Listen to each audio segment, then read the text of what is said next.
for our community. As it stands here, we have homeless people there. Amen. Occupying dead structures. And when I say homeless, I'm not talking about Aumata Itfasad, but she has the option to go and put those up in a neighbor's yard. We're talking about people that don't even have money to go and put up a structure somewhere else. So, you can see, we are met with force and intimidation here. Amasit. Why we called for support from those that are not putting up structures today is so we can push back against this intimidation. Yes, yes. Jy het gesien hoe kom hierso. Yes.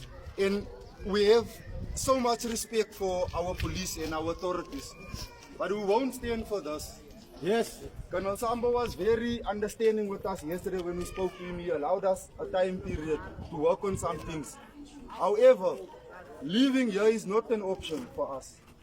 We're not leaving. Ons het ingetrek. Yes. Verstaan my mooi, ons het ingetrek. Play. So now, we've been here for 72 hours already. Legally.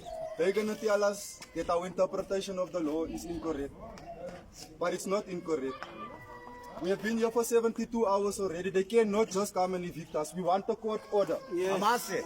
Do things the right way. Gaan bietjie hof toe, gaan apply for eviction notice and then we will comply as well. Yes. Yes. They're not gonna bulldoze through our settlement and intimidate us again. Niemand vat niks hierson. Knock. Amen.